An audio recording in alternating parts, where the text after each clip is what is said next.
The faint hum of traffic outside barely reached the apartment. Inside, Marianne Holt sat in her favorite armchair, eyes fixed on the framed certificate that once declared her the Honorable Judge Marianne Holt. Now it just mocked her. The woman who had sent hundreds to prison couldn't bring herself to speak when her own husband had turned their home into a courtroom of fear. The bruises on her wrist had faded, but the ache hadn't. Every night when the lights went out, she'd hear his voice echoing in her head, sharp, accusing, like the defense lawyers she used to silence. But this time, she was the one who couldn't object. Her daughter, Ella, had moved out years ago. "You always choose your reputation over your family," she'd shouted the last time they spoke. Marianne never argued. She just watched her walk away and told herself that silence was strength. Now she wasn't so sure.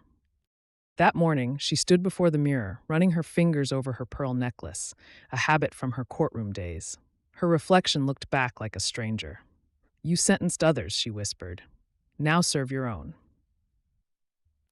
The sound of the front door unlocking pulled her out of her thoughts. Her husband Robert walked in, adjusting his tie, eyes cold as marble.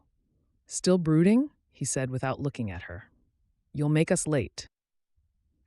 She followed him to the car, hands trembling. Today wasn't just another charity event or dinner with colleagues. It was her first public appearance since her quiet retirement, a retirement the press never knew was forced. He told her to smile, say little, and let people remember her as the respected judge, not the broken wife. At the event, flashbulbs flickered. Reporters called her name, but she stayed behind him, smiling faintly, lips pressed tight. When one reporter asked about her sudden exit from the bench, Robert's hand tightened around her arm, a subtle warning.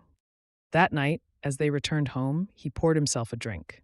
"You did well," he said, eyes fixed on the glass. "Let's keep it that way." She nodded, though inside, something had shifted. For the first time, she wasn't afraid of what he might do. She was afraid of what she might. Before going to bed, she slipped into her study and opened a locked drawer. Inside lay an old recorder from her days in court. Her fingers hovered over the record button. "Tomorrow," she whispered. "Tomorrow, the judge speaks again." But when tomorrow came, someone else spoke first, and it wasn't her. The morning came heavy with rain. It streaked down the window like ink washing away her thoughts. Marianne hadn't slept. The recorder still sat on her desk, the red light blinking faintly, waiting for courage she hadn't yet found. She poured herself a cup of coffee, but the silence in the house was louder than any thunder outside. Robert's car was still in the driveway, unusual for him. He never stayed home without reason. A firm knock broke the quiet. She flinched, nearly spilling her cup. Through the peephole, two officers stood, rain dripping off their caps. Her pulse quickened. "Mrs. Holt?" one of them asked as she opened the door. "We need to speak with you about your husband." Her heart stumbled. "What about him?" "There was an incident early this morning," the officer said gently. "Your husband's car was found near the river. He's been taken to St. Mark's Hospital." She barely heard the rest. The cup slipped from her hand, shattering across the tiles. At the hospital, antiseptic air and murmured footsteps filled the hall. Robert lay in the bed, pale, eyes closed, oxygen hissing softly. The nurse said he'd survived, but barely. "Single car accident," she explained. "No signs of another vehicle." Marianne's gaze fell on his hands, unmarked, unscratched. For a man who claimed he'd lost control, he looked untouched. Her instincts, the same ones that had guided her in court, kicked in. Something didn't fit. The detective assigned to the case, a man named Keller, joined her in the corridor. "We're calling it an accident for now," he said, voice flat. "But the skid marks suggest hesitation, not loss of control." "Hesitation," she repeated. "Like he changed his mind at the last second," Keller said, studying her carefully. "Did he seem troubled lately?" She forced a faint smile. "Robert is always in control." Keller nodded, unconvinced. "Still, we'll need to ask a few more questions. Standard procedure." When she returned home that evening, the air felt different, emptier, yet charged. She walked into Robert's office, a place she'd never been allowed. The desk was spotless, except for a single folder sitting in the center, labeled in his handwriting, "Marianne, Personal." Inside were printed emails, dates, and photos of her meeting an old friend from law school, a man. Nothing inappropriate, yet framed to look like betrayal. Her breath caught. He'd been building a case against her, just like she used to against others. Her hands trembled, anger burning through fear. The recorder still sat on her desk, the red light blinking patiently. She pressed record. "My name is Marianne Holt," she began, voice steady, "and this is my testimony."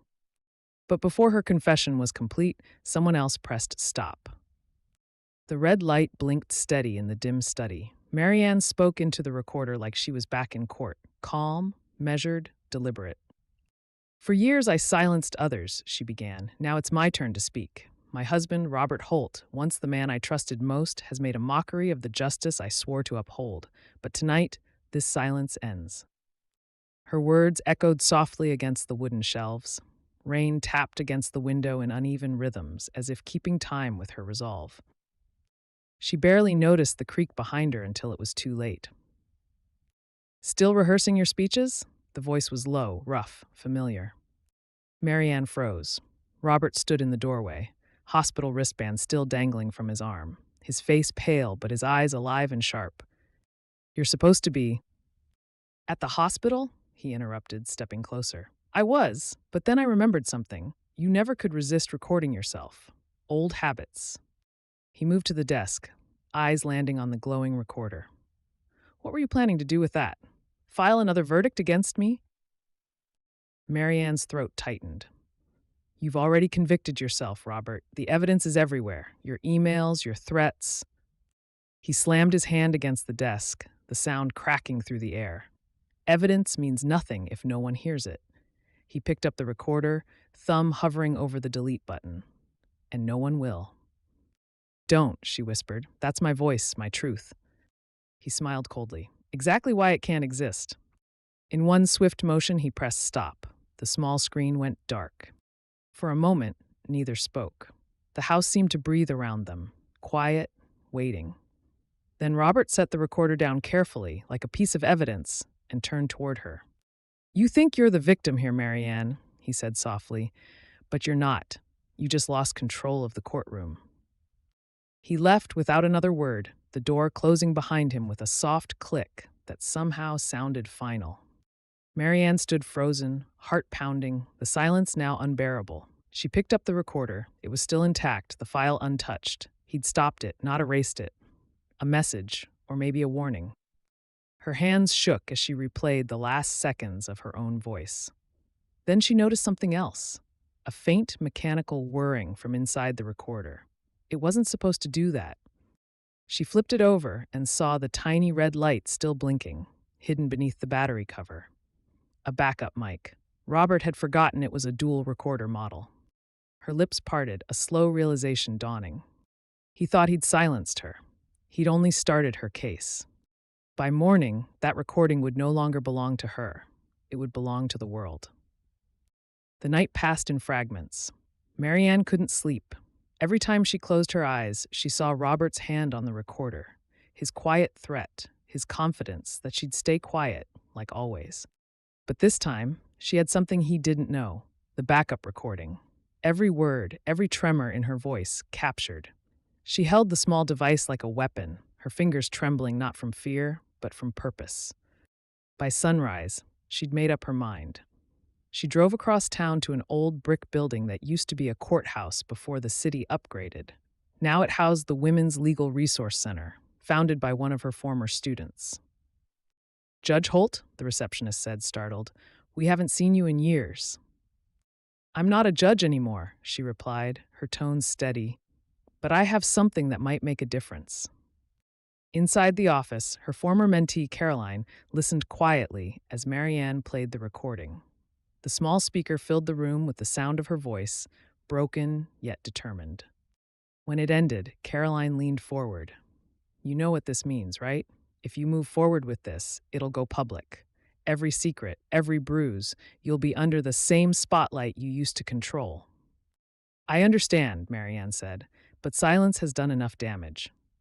They spent hours drafting a statement, measured, factual, undeniable. Not a plea, not revenge, just the truth.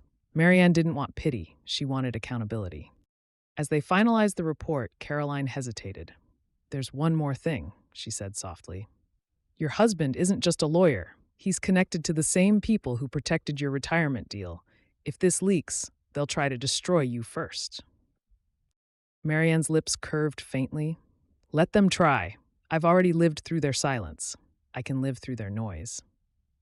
Before leaving, Caroline uploaded the recording to a secure legal archive and scheduled an automatic release for the next morning. "If anything happens to you before then," she explained, "this goes straight to the media."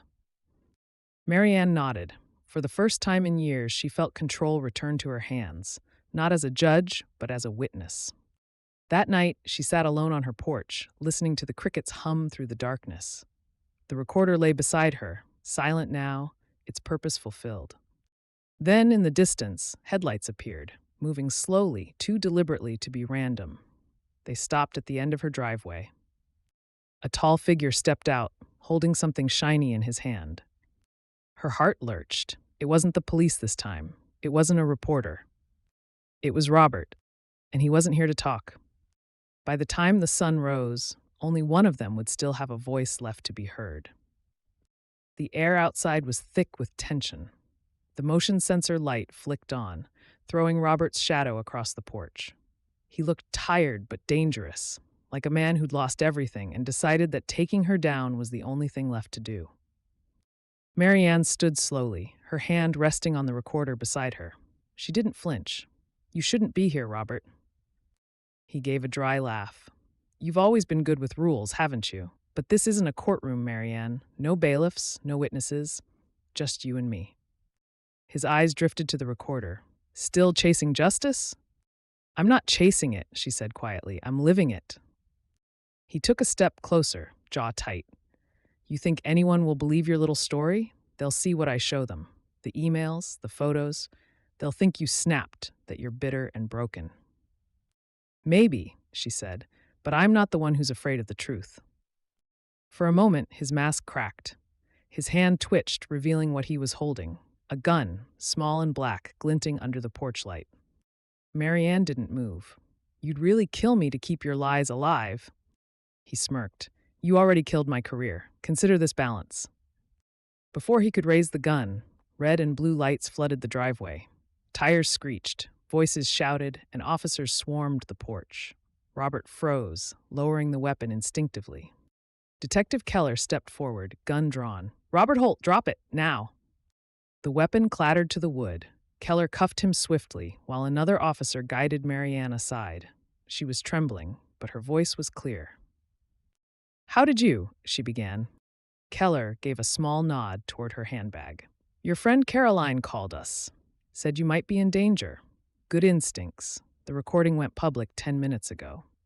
Marianne looked past him to see Robert being led away, his expression blank. The porch light flickered, throwing his shadow across the driveway one last time before the car door shut behind him. For the first time in years, the night was quiet, not empty, just peaceful. Days later, the headlines told her story. Former judge exposes abuse and corruption in powerful legal circle. Commentators debated her legacy. Old colleagues whispered her name again, this time with something close to respect. But Marianne didn't care about any of that. She'd moved out of the city, into a small lakeside house where no one called her judge anymore. On her desk sat the same recorder, cleaned and silent. She pressed the play button once more, listening to her own voice from that night. "My name is Marianne Holt, and this is my testimony." She smiled faintly, and it was finally heard. Justice doesn't end in a courtroom. It begins when someone finally dares to speak.